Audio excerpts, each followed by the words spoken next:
Friend, ನನ್ನ ಹೆಂಡತಿ ಒಂದು ಪ್ರೈವೇಟ್ ಕಂಪನಿಯಲ್ಲಿ ಕೆಲಸ ಮಾಡುತ್ತಿದ್ದಳು. ಕಂಪನಿಯಲ್ಲಿ ಎಕ್ಸಿಕ್ಯೂಟಿವ್ ಅಸಿಸ್ಟೆಂಟ್ ಆಗಿ ಸೇರಿಕೊಂಡಳು. 6 ತಿಂಗಳಾಗುತ್ತಿದ್ದಂತೆ ಅವಳು ಮನೆಯಿಂದ ಡಿಸೆಂಟ್ ಆಗಿ ಹೋಗಿ ಆಫೀಸಿನಲ್ಲಿ ಶರ್ಟ್ಸ್ ಡ್ರೆಸ್ ಚೇಂಜ್ ಮಾಡಿಕೊಂಡಿರುತ್ತಿದ್ದಳು. ದಿನ 5-6 ಗಂಟೆಗೆ ಮನೆಗೆ ಬರುತ್ತಿದ್ದವಳು. ದಿನ ಹೋಗುತ್ತಾ ಇದ್ದಂತೆ 7-8 ಗಂಟೆಯಾಗುತ್ತಾ ಹೋಯಿತು. ಆಮೇಲೆ 9-11 ಗಂಟೆಯಾಗುತ್ತಿತ್ತು. ಹೀಗೆ ಎಷ್ಟೋ ತಿಂಗಳಾಗುತ್ತಿದ್ದಂತೆ ಅವಳ ಮೊಬೈಲ್ನ ವಾಟ್ಸಪ್ ಗ್ಯಾಲರಿಯಲ್ಲಿ ನೋಡಿದ್ದೆ. ಅವಳು ಬಾಸ್ ಜೊತೆ ಸೆಕ್ಸಿ ಡ್ರೆಸ್ ಹಾಕಿಕೊಂಡು ಪೋಸ್ ಕೊಟ್ಟಿದ್ದಳು. ಇನ್ನೊಂದು ಶಾಕ್ತೆಂದರೆ ಬಾಸ್ನ ಮೈ ಮೇಲೆ ಬೆತ್ತಲಾಗಿದ್ದಳು. ಅವನು ಫೋಟೋಸ್ ಹೊಡೆದುಕೊಂಡು ಇಟ್ಟುಕೊಂಡಿದ್ದ ಫೋಟೋಸ್ ಇದ್ದರಿಂದ ಅವಳು ದಿನ ಬಾಸ್ ಜೊತೆ ಆಟವಾಡಿ ಮನೆಗೆ ಬರುತ್ತಿದ್ದಳು. ನಾನು ಕೆಯ್ಯುತ್ತೇನೆ ಅಂದರೆ ನನಗೆ ಸುಸ್ತಾಗಿದೆ, ಮಲಗೋಣ ಹೇಳುತ್ತಿದ್ದಳು. ಆದರೆ ವಿಷಯವು ಹೀಗಿದೆ. ನಾನು ಫೋಟೋಸ್ ನೋಡುತ್ತಿರುವುದು ಅವಳಿಗೆ ಗೊತ್ತಾಗುತ್ತಿರಲಿಲ್ಲ. ಬಾಸ್ ಅವಳಿಗೆ ವಾಟ್ಸಪ್ ಮಾಡುತ್ತಿದ್ದನು. ಇನ್ನೊಂದು ದಿನ ಅವಳು ಬಾತ್ರೂಮ್ಗೆ ಹೋಗಿದ್ದಾಗ ಮೊಬೈಲ್ನ ಗ್ಯಾಲರಿ ಓಪನ್ ಮಾಡಿ ನೋಡಿದೆ. ಒಂದು ವಿಡಿಯೋ ಇತ್ತು. ಓಪನ್ ಮಾಡಿ ನೋಡಿದೆ. ಅವಳು ಬಾಸ್ನ ಎಣ್ಣೆ ಹಿಡಿದು ಬಾಯೊಳಗೆ ತುರುಕಿಕೊಂಡು ಚೀಪುತ್ತ ಕ್ಯಾಂಡಿಯ ಹಾಗೆ ಕೈ ಅಲ್ಲಿ ಆಡಿಸುತ್ತಿದ್ದಳು.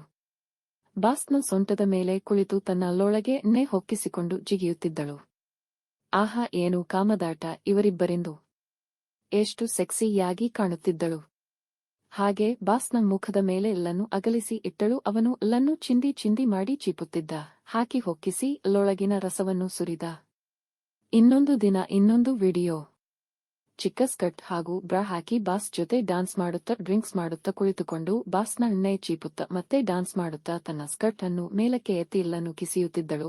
ಬಾಸ್ ಬೆರಳು ಹಾಕಿ ಅಲ್ಲಿನ ವಾಸನೆ ನೋಡುತ್ತಿದ್ದ. ಎಲ್ಲನ್ನು ಕಿಸಿದು ಕೆಂಪು ಮಾಂಸವನ್ನು ತೋರಿಸಿ ಬಾಸ್ನು ಕಾಮಕ್ಕೆ ಕರೆಯುತ್ತಿದ್ದಳು. ಬಾಸ್ನ ಹಣದ ಮೋಹಕ್ಕೆ ಇತ್ತೀಚೆಗೆ ದಿನ ಕೆಸಿಕೊಂಡು ಕಾಮಸುಖವೂ ಸಿಗುತ್ತಿತ್ತು, ಹಣವೂ ಸಿಗುತ್ತಿತ್ತು. ಇನ್ನೆಲ್ಲಿ ನನ್ನ ಬಳಿ ಕೆಸಿಕೊಳ್ಳಲು ಟೈಮ್ ಸಿಗುತ್ತದೆ?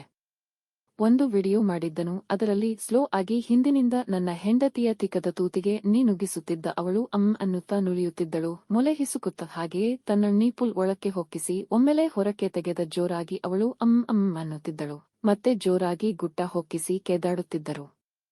ಒಂದು ದಿನ ತಾನು 10 ದಿನ ಆಫೀಸ್ನ ಕೆಲಸದ ನಿಮಿತ್ತ ಹೋಗುತ್ತಿದ್ದೇನೆ ಅಂತ ಹೇಳಿ ಹೋಗಿದ್ದಳು.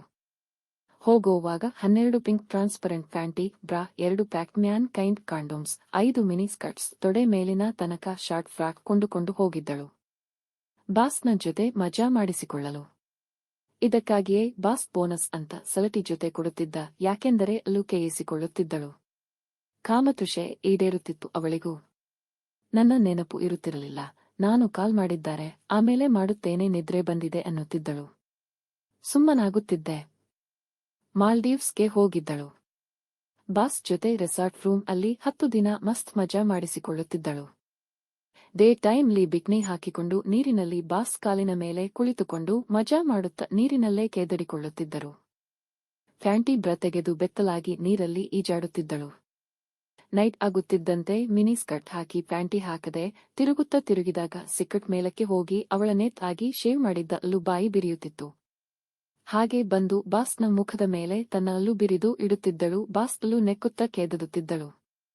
ಹಾಗೆ ಸಂಜೆ ಬೆಂಕಿ ಕಾಯಿಸಲು ಫೈರ್ ಹಾಕಿಕೊಂಡು ಬಿಕನಿ ಹಾಕಿಕೊಂಡು ಡ್ರಿಂಕ್ಸ್ ಮಾಡುತ್ತಾ ಉದ್ವೇಗದಿಂದ ಬಾಸ್ನ ಎಣ್ಣೆ ಹೊರಕ್ಕೆ ತೆಗೆದು ಚೀಪುತ್ತಿದ್ದಳು. ಬಾಸ್ ಇವಳನ್ನು ಬೀಳಿಸಿ ಪ್ಯಾಂಟಿ ತೆಗೆದು ಹಿಂದಿನಿಂದ ತಿಕ್ಕ ಬಗೆದು ಬಾಯಿ ಹಾಕಿ ಚೀಪುತ್ತಿದ್ದನು. ನನ್ನ ಹೆಂಡತಿ ಬಾಸ್ನ ಜೊತೆ ಹೇಗೆ ವಿವಿಧ ಬಗೆಯಿಂದ ಕೇಯಿಸಿಕೊಂಡು ಒದ್ದೆ ಮಾಡಿಕೊಂಡು ಕಾಮತುಷೆ ತೀರಿಸಿಕೊಳ್ಳುತ್ತಾ ಬಾಸ್ನ ತುಣ್ಣೆಗೂ ಸುಖ ನೀಡುತ್ತಿದ್ದಳು. ಬಾಸ್ನ ಸೆಕ್ಸಿ ಸೆಕ್ರೆಟರಿಯಾಗಿದ್ದಳು. ತಿಕ್ಕ ಕಾಣುವಂತ ಡ್ರೆಸ್ ಹಾಕುತ್ತಾ ತನ್ನ ಉಬ್ಬಿದ ಮೊಲೆಯ ನಡು ಕಾಣುವಂತೆ ಡ್ರೆಸ್ ಹಾಕಿ ಸೆಕ್ಸಿಯಾಗಿದ್ದಳು.